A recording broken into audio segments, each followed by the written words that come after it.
Hey everyone, Harris Rubenstein here for NBA Weekly. I'm going to take you through the top 4 unrestricted free agents for the 2018 offseason. Now, that does not include the likes of LeBron James and Kevin Durant and Paul George, who are currently going through either player options or team options. They are not unrestricted free agents. Unrestricted free agents mean that there is no option to deal with and they can just sign with whatever team they want this offseason. So again, that does not include the likes of Kevin Durant or LeBron James. Do not be alarmed if you do not see them on there. But without further ado, let's get into our top 4 unrestricted free agents.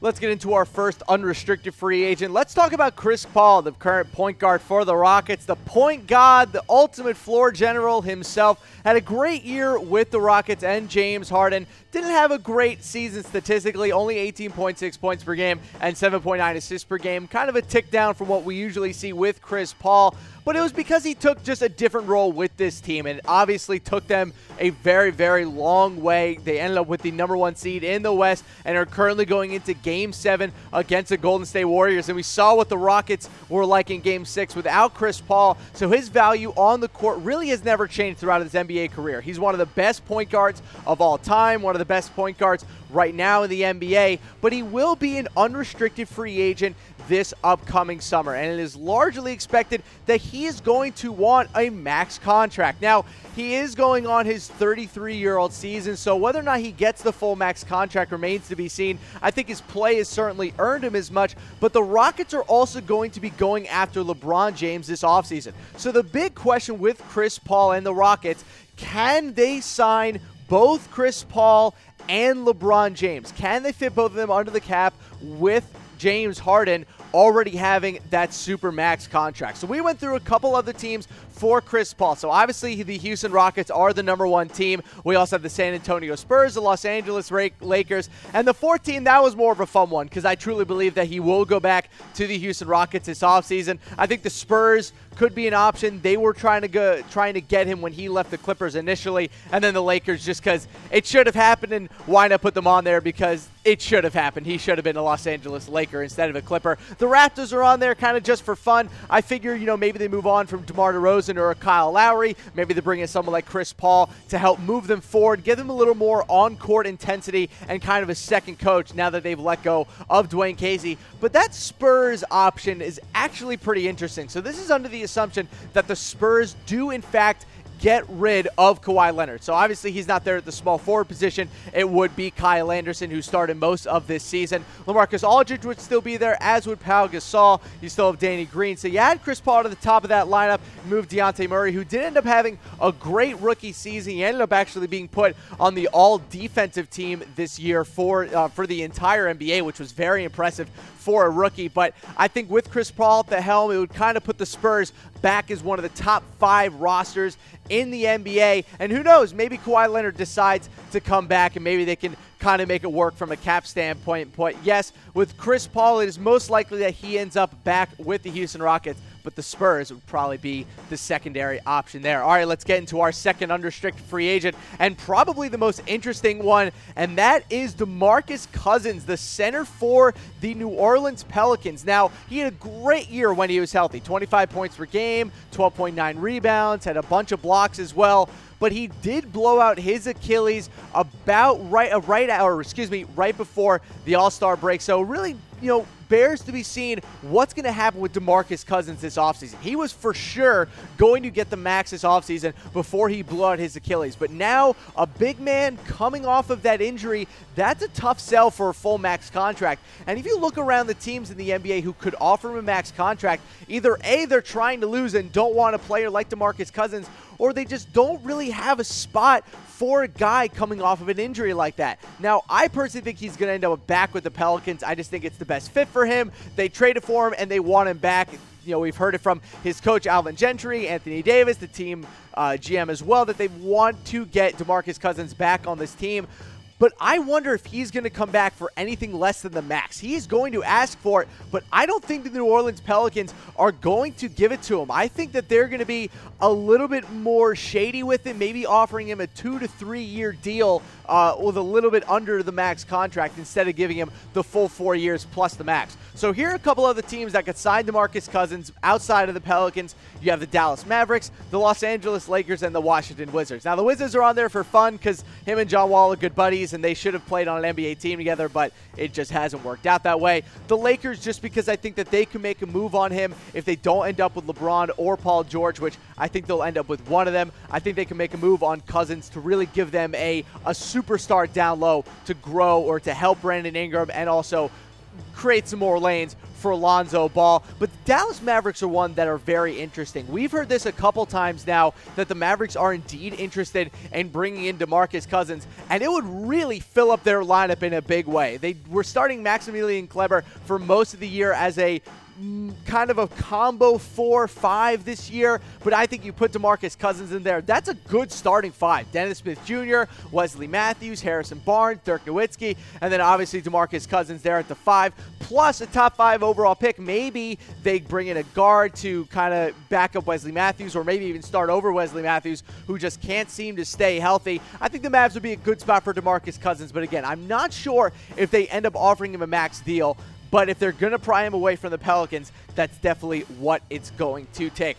All right, let's get to our next unrestricted free agent. That's Isaiah Thomas, who had an okay year with the Los Angeles Lakers plus the Cleveland Cavaliers, but that was an absolute fiasco. 15 points per game, a little under 5 assists, and only 2 rebounds per game. He is coming off another hip surgery, which just isn't what you're looking for Isaiah Thomas, especially at his age. He's been looking for someone to back up the Brinks truck for him, but I think at this point that is way out of the question. I think he's looking for a 1-year prove-it deal so that he can show everyone that he's healthy and maybe get a bigger contract next offseason. Now, Isaiah Thomas has had a pretty tumultuous past couple of years. Obviously, he had a great year with the Boston Celtics, but his sister died during the playoffs. He still played through it. Then he played through a hip injury because he thought that the Celtics were going to stick with him. They didn't. They traded him to the Cavs for Kyrie Irving, and then his whole career has kind of fallen apart the last year. Since then, he got traded to the Los Angeles Lakers at the deadline because him and LeBron James simply did not get along. So there are a couple different options for Isaiah Thomas for this upcoming offseason, but still the number one leading candidate for Isaiah Thomas will still be the Los Angeles Lakers. I think they'll bring him back just as a good 6-man. He's a good combo with Lonzo Ball. They play off each other's strengths and weaknesses pretty well. But if he doesn't go to the Lakers, I think the Chicago Bulls would be a really interesting landing spot. The New York Knicks would be fun. Having him in Madison Square Garden fully healthy would be good. And then putting him on the Spurs would give them probably the best bench option that they've had since peak Danny Green or peak Manu Ginobili. So Isaiah Thomas, when healthy, is still a fantastic just scorer. He can put the ball in the bucket with the best of them, and I think the Spurs need a guy like that. But let's talk about his fit on the Chicago Bulls. Now, I don't think that he would start for the Chicago Bulls. I think he would be their 6th man, but this is what their lineup would look like with him out there. He would obviously be at the 1. It would push Justin Holiday, or not really push Justin Holiday. It would put him officially at the 2, and then Zach LaVine would continue to play his kind of combo guard wing position that Fred Hoiberg put him in towards the end of last year that ended up working out really well for them. Obviously, you have Lauri Markkanen and then Robin Lopez at center. Now, again, need to preface this. Isaiah Thomas would not start for the Bulls. Chris Dunn would still be the starting point guard. However, I just wanted to show you guys what a lineup with Isaiah Thomas in it will look like for the Chicago Bulls. Let's get into our last unrestricted free agent. And if you are a fan of NBA Weekly, you know how I feel about this guy. It is Tyreke Evans. This dude should have been traded at the deadline. If you watched our NBA deadline show, I screamed at the Memphis Grizzlies for being just total knuckleheads and not trading Tyreke Evans. It made no sense. They kept him for no reason whatsoever, and now he's probably going to leave in free agency, and he's going to get a decent deal this offseason. I don't think he's going to end up with a max contract, but he should end up with a pretty penny from a prospective playoff team. Now, Tyreke Evans this past year had a reclamation season in the NBA. Almost 20 points per game, 5 assists to go along with 5 rebounds. He really did have a good year for the Grizzlies. He ended up being one of the top scorers on the entire team, and I think also his defense took a big step forward as well. Again, this was a bad Memphis Grizzlies team, and it was a perfect place for him to come in and make an instant impact. But now it's time for Tyreke Evans to go to a potential playoff team and see what kind of impact he could make. So I don't even have the Memphis Grizzlies as a possible team for him to come back to. I think it'd be ridiculous at this point if he ended up going back to the Grizzlies. So here are the 4 teams I have for Tyreke Evans. I have the Portland Trail Blazers, the Indiana Pacers, the Denver Nuggets, and the Philadelphia 76ers. The 76ers would be an option if they can't get Paul George or LeBron James, and they don't really like any of the small forwards in the draft, I think Tyreke Evans could come in and be a really nice option either at the 3 or coming off the bench to spell Robert Covington, but 76ers on there at number 4. The Denver Nuggets, I don't know if they actually have the money to be able to sign him, but again, it would give them a very nice scoring option off the bench. The Indiana Pacers, he'd be a perfect fit for. You match him up with Victor Oladipo, Miles Turner, Lance Stevenson. I think his overall on-court toughness and just the way he plays matches up well with the Indiana Pacers. But my top team for him would be the Portland Trail Blazers, and I think he would actually start for them over someone like a Mo Harkless. I think that him on the Portland Trail Blazers gives them a third scoring option that they just haven't had over the past couple years. They haven't had a guy outside of Damian Lillard and CJ McCollum who can score the ball at a high rate. Yusuf Nurkic is a good center. They finally got him figured out, but